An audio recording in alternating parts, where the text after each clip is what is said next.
Fernando Badges, abogado, tiene 33 años y es el menor de los denunciantes. Su familia, muy católica, participaba activamente en la parroquia. Fernando, el menor de 8 hermanos, cuenta que se incorporó a los 12 como monaguillo. A poco andar, el padre Caradima lo nombra su secretario personal.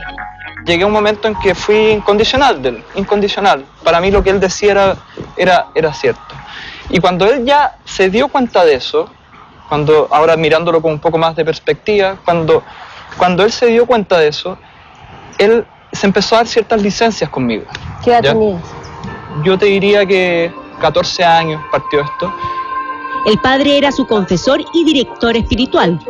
Me decía así textualmente, después de que yo le decía mis pecados, me decía: ya mijito, ándate tranquilito, y me palmoteaba los genitales, y con la mano ahí puesta, digamos, algunos segundos, ándate tranquilito. Y yo sentía una incomodidad, extrañeza, porque nunca me había pasado, la primera persona que te toque sea un sacerdote. Y yo dije, para mis adentros, como pensando lo que yo pensé en ese momento, dije, bueno, si este cura que es tan importante y tan santo y tan bueno se está tomando esta licencia conmigo, casi que tengo que estar orgulloso de la confianza que está dando. Esto es una cosa que no debe ser una broma, no sé. Fernando cuenta que el asunto de su vocación religiosa ronda siempre las conversaciones con Caradima. El padre me decía a mí: tienes que estar muy contento con tu vocación, tienes que cuidarla, y me decía: y mijito, cuidado con los pirulitos, bien corchetaditos, y me tocaba los genitales, ándate tranquilito, me decía. Y todo partió en ese contexto, entonces yo siempre asocié eso como a tener tranquila mi parte sexual, digamos, para no entorpecer el desarrollo de mi vocación.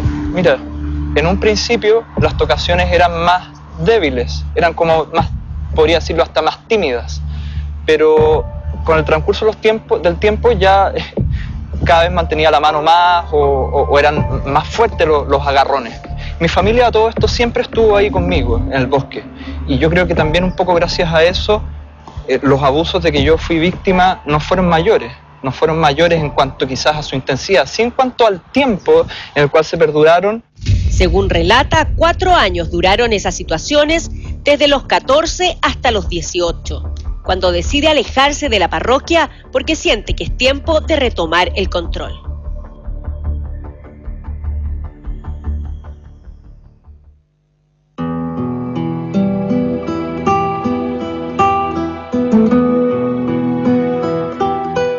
Participo aquí en la parroquia desde muy pequeño y jamás en toda mi vida he visto nada que se pueda atribuir sospechoso. El padre Fernando tiene una vida absolutamente pública, absolutamente una vida entregada a la iglesia. Es un hombre de profunda vida de oración, es muy devoto al rosario, a la Eucaristía, y una gran preocupación por los pobres. Y su trabajo ha sido infatigable por la iglesia. Frente a las acusaciones, el padre Caradima recibe un apoyo irrestricto por parte de su feligresía.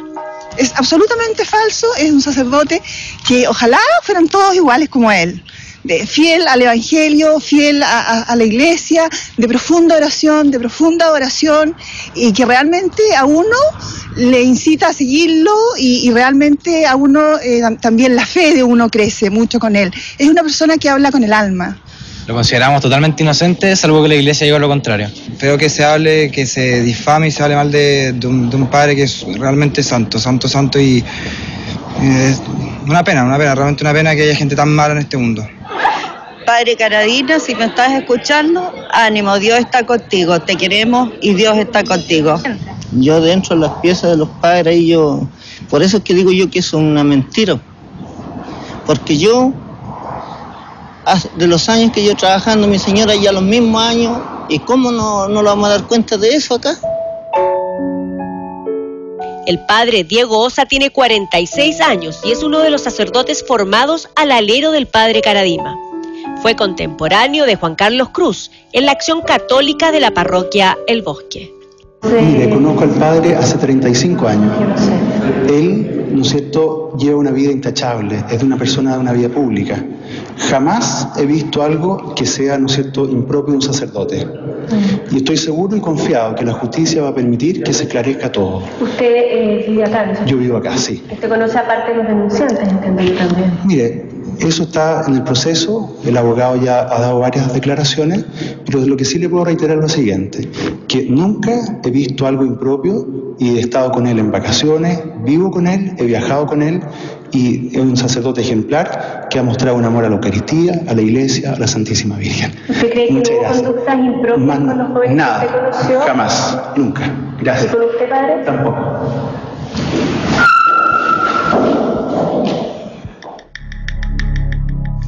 El año 2005, James Hamilton decide presentar un escrito con el relato detallado de su experiencia ante el promotor de justicia.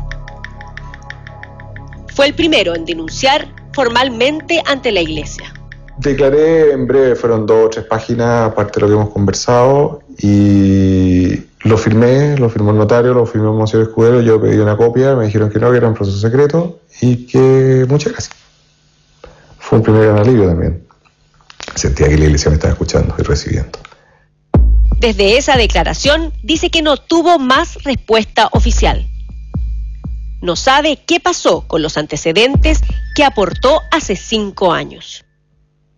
Le pedimos una entrevista a la máxima autoridad de la Iglesia de Santiago, el cardenal Francisco Javier Errázuriz, de quien depende esta parroquia.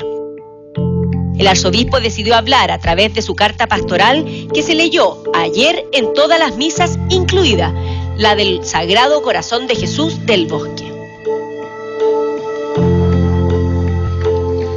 Don Fernando Caradima es un sacerdote que ha trabajado fecunda y generosamente casi toda su vida en la parroquia del Sagrado Corazón del Bosque, cultivando en los feligreses la vida de oración, el amor a la Santísima Virgen y a la Santa Misa, como también la preocupación por los pobres.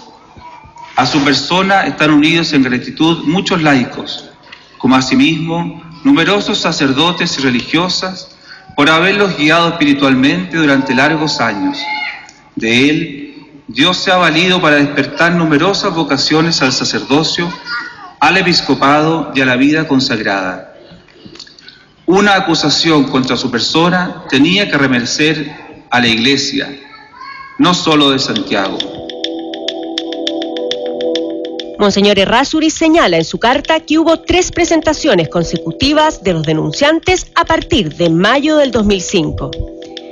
Este párrafo de la carta no se leyó en la parroquia del Sagrado Corazón del Bosque. Esto es lo que decía.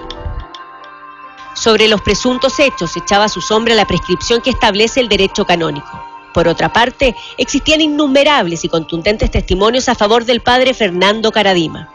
Después de una primera investigación y de encauzar las cosas de manera adecuada, dejé en suspenso la causa, esperando nuevos antecedentes, profundizando los ya obtenidos y haciendo nuevas consultas a peritos en materia jurídica canónica.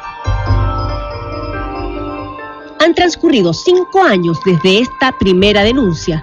En opinión del experto en Derecho Canónico Marcelo Guidi, la nueva legislación de la Iglesia establece plazos para estas investigaciones. No puede durar más de 6-7 meses una investigación previa. O sea porque es tan delicado el tema que el promotor de justicia no se puede escudar en que no tiene tiempo. Debe dedicarse precisamente a la investigación de este proceso. Aquí hay una negligencia de los operadores de justicia. La Iglesia tiene su estructura legal, jurídica, clara. Según explicó el cardenal Errázuriz en su carta pastoral, 2 expertos en derecho canónico le pidieron que abriera un proceso judicial a partir de estas denuncias. Dice que se consultó a peritos de la Santa Sede y que el procedimiento se ha llevado adelante con rigor y responsabilidad. A partir de eso, se inició una investigación formal por los abusos con un nuevo promotor judicial el año 2009. Este procedimiento, que aún no ha concluido, ocurre con total reserva, para proteger la libertad de quienes denuncian, defienden y dan testimonios, y preservar el buen nombre de todos ellos. Se encuentra bastante avanzado. En esta nueva investigación del Tribunal Eclesiástico declaró Juan Carlos Cruz, James Hamilton y José Andrés Murillo. hice una declaración de 20 páginas y la presenté ante el notario oficial del arzobispado, donde se hacen las denuncias, y ellos lo mandan al promotor de justicia, creo que se llama, promotor de justicia, y siguen las cosas canónicas. Pero lo frustrante es que primero no te dicen nada.